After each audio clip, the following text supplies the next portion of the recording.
ಸಕಲ ನನ್ನ ಯೂಟ್ಯೂಬ್ ವೀಕ್ಷಕರಿಗೆ ಅನಂತ ಧನ್ಯವಾದಗಳು, ಬೆಳಗಿನ ವಂದನೆಗಳು.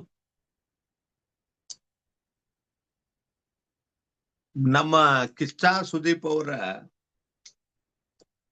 ಈ 12ನೇ ಸೀಸನ್ನಿನ ಕೊನೆಯ ಪಂಚಾಯತಿ ಬಹಳ ಸಾಧಾರಣವಾಗಿತ್ತು ಅಂತ ಹೇಳಿಕ್ಕೆ ಇಷ್ಟಪಡ್ತೀನಿ. ಬಹಳ ಜನ ಕಿಚ್ಚಾ ಸುದೀಪ್ ಅವರು ಬಹಳ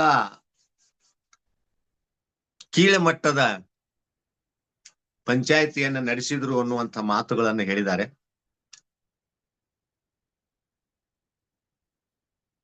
ನಾನು ಅವಾಚ್ಯ ಪದಗಳನ್ನು ಬಳಸಿ ಮಾತನಾಡಲಿಕ್ಕೆ ಇಷ್ಟಪಡೋದಿಲ್ಲ.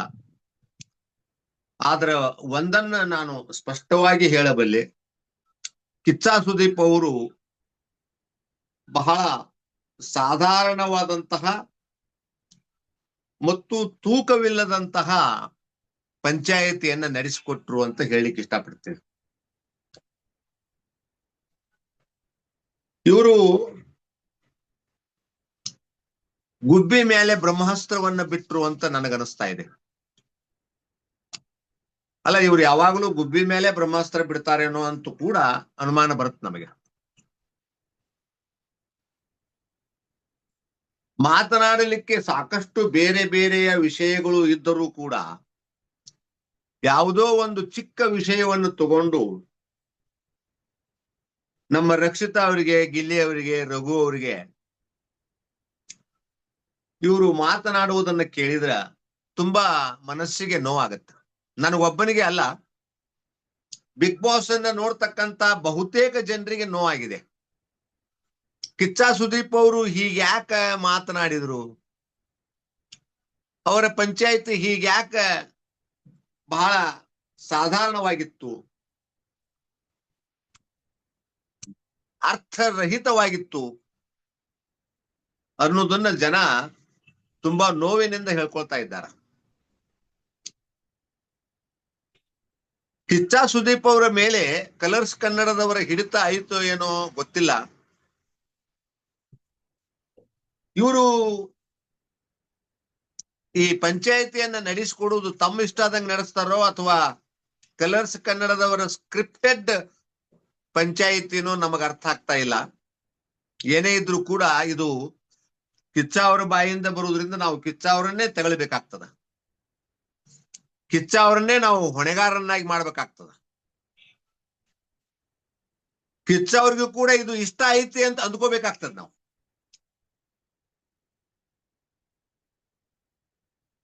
ರಕ್ಷಿತಾ ಅವರ ಮನಸ್ಸು ನೋಯಿಸುವುದರಿಂದ ಕಿಚ್ಚಾ ಅವ್ರಿಗೆ ಏನ್ ಲಾಭ ಸಿಗ್ತದೋ ನನಗೆ ಗೊತ್ತಿಲ್ಲ.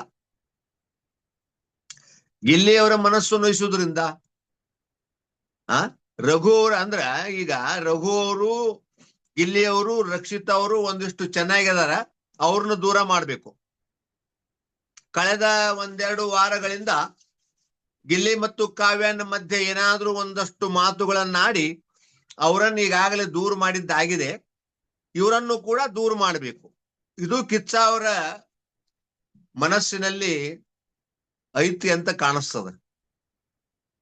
ನಾವು ನಿಜವಾಗ್ಲೂ ಕಿಚ್ಚಾ ಅವ್ರ ಬಗ್ಗೆ ಒಳ್ಳೆಯ ಅಭಿಪ್ರಾಯವನ್ನು ಹೊಂದಿದ್ದೀವಿ. ಅವರೊಬ್ಬ ಡೀಸೆಂಟ್ ಪರ್ಸನ್ ಅಂತ ತಿಳ್ಕೊಂಡಿವಿ. ಆದ್ರ ನಿನ್ನೆಯ ಪಂಚಾಯಿತಿಯಲ್ಲಿ ಅವರು ಡೀಸೆಂಟ್ ಏನು ಕಾಣಿಸ್ಲಿಲ್ಲ ನಮಗ. ಅವ್ರ ಡೀಸೆಂಟ್ ಎಲ್ಲೂ ಕಾಣಿಸ್ಲಿಲ್ಲ ನಮಗ. ಯಾಕೆ ಹಿಂಗ್ ಮಾಡ್ತಾರೋ ಅರ್ಥ ಆಗ್ತಾ ಇಲ್ಲ. ಬಹಳ ಅಂದ್ರೆ ಬಹಳ ವಿಚಿತ್ರ.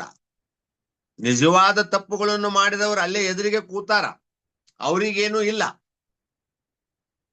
ಕಲರ್ಸ್ ಕನ್ನಡದವರಾದಂತಹ ಧನು ಅವ್ರಿಗೆ ಆಗ್ಲಿ, ಕಾವ್ಯ ಅವ್ರಿಗೆ ಆಗ್ಲಿ ಏನು ಕೇಳಲ್ಲ. ಯಾಕೆ ಹೀಗೆ ಮಾಡ್ತಾರೋ ಏನು ನನಗಂತೂ ಒಂದು ಅರ್ಥ ಆಗ್ತಾ ಇಲ್ಲ ಸರ್. ಬಹಳ ಮನಸ್ಸಿಗೆ ನೋವಾಗ್ತಾ ಇದೆ. ಬಿಗ್ ಬಾಸ್ ಕೊನೆಗೆ ಬಂದ ಕೂಡಲೇ ಪ್ರತಿ ಸಾರಿನೂ ಹೆಚ್ಚು ಕಮ್ಮಿ ಇದೇ ತರ ಆಗ್ತದೆ. ಕೊನೆ ವಾರ ಬರುವವರಿಗೂ ಬಹಳ ಚಂದ ಬಂದಿರ್ತದ. ಕೊನೆ ವಾರದೊಳಗ ಅದು ತಮಗ್ ಹೆಂಗ್ ಇಷ್ಟ ಬರುತ್ತ ಹಂಗ ಅದನ್ನ ತಿರುವಿಟ್ಟು ಬಿಡ್ತಾರೆ ಅನ್ನೋ ಅಂತ ನಮಗ ಅನುಮಾನಗಳು ಬರ್ತಾ ಇದ್ದಾವೆ. ಇದೇ ರೀತಿ ಮುಂದುವರೆದ್ರ ಮುಂದಿನ ದಿನಮಾನಗಳಲ್ಲಿ ಬಿಗ್ ಬಾಸ್ಗೆ ಯಾರನ್ನಾದ್ರೂ ಕರೆದ್ರ ಬಿಗ್ ಬಾಸ್ಗೆ ಬರುವವರೇ ಸಿಗಲ್ಲ ಇವರಿಗೆ. ಮತ್ತೆ ಅದೇ ಕಲರ್ಸ್ ಕನ್ನಡದವ್ರನ್ನ ಒಂದು 4 ಮಂದಿ ಹಾಕೊಂಡು ಬಿಗ್ ಬಾಸ್ ಮಾಡ್ಬೇಕಾದಂತ ಪರಿಸ್ಥಿತಿ ನಮ್ಮ ಈ ಕಲರ್ಸ್ ಕನ್ನಡದವ್ರಿಗೆ ಬಂದ್ರೆ ಆಶ್ಚರ್ಯ ಇಲ್ಲ. ಯಾಕಂದ್ರ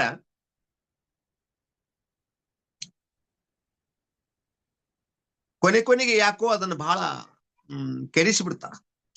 ವ್ಯಕ್ತಿತ್ವದ ಆಟ ಅಂತ ಹೇಳ್ತಾರ, ಅಲ್ಲಿ ಎಲ್ಲಿ ವ್ಯಕ್ತಿತ್ವ ಐತೋ ಗೊತ್ತಿಲ್ಲ ನಮಗ. ಯಾವುದೇ ವ್ಯಕ್ತಿತ್ವ ಇರ್ಲಾರ್ದವ್ರನ್ನ ಗೆಲ್ಲಿಸ್ಬಿಡ್ತಾರ, ಅಥವಾ ಅವ್ರಿಗಿಂತ ಚೆನ್ನಾಗಿ ಆಡಿದವರು, ಅವ್ರಿಗಿಂತ ಒಳ್ಳೆಯ ವ್ಯಕ್ತಿತ್ವ ಹೊಂದಿದವ್ರನ್ನ ಸೋಲಿಸ್ತಾರ, ತಮಗೆ ಯಾರನ್ನ ಬೇಕು ಅವ್ರನ್ನ ಗೆಲ್ಲಿಸ್ತಾರ ಅನ್ನುವಂತ ಒಂದು ಅಪಪ್ರಚಾರ ಆಗ್ತಾ ಇದೆ. ಇದ್ರ ಕಡೆ ಕಲರ್ಸ್ ಕನ್ನಡದವರಿಗೆ ಏನೂ ಗಮನವೇ ಇಲ್ಲ.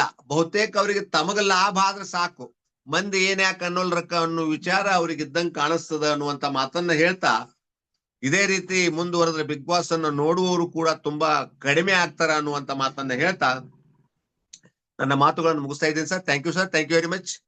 ದಯವಿಟ್ಟು ಲೈಕ್ ಮಾಡ್ರಿ, ಶೇರ್ ಮಾಡ್ರಿ, ಸಪೋರ್ಟ್ ಮಾಡ್ರಿ, ಕಮೆಂಟ್ ಬಾಕ್ಸ್ನಾಗ ತಮ್ಮ ಅಭಿಪ್ರಾಯ ಹಾಕ್ರಿ, ನಮಗ ಸಬ್ಸ್ಕ್ರೈಬ್ ಆಗ್ರಿ, ನೀವಾಗಿದ್ರೆ ಅಂದ್ರೆ ಬೇರೆದವ್ರಿಗೆ ಆಗ್ಲಿಕ್ಕೆ ಹೇಳ್ರಿ ಅನ್ನುವಂತ ಮಾತನ್ನ ಹೇಳ್ತಾ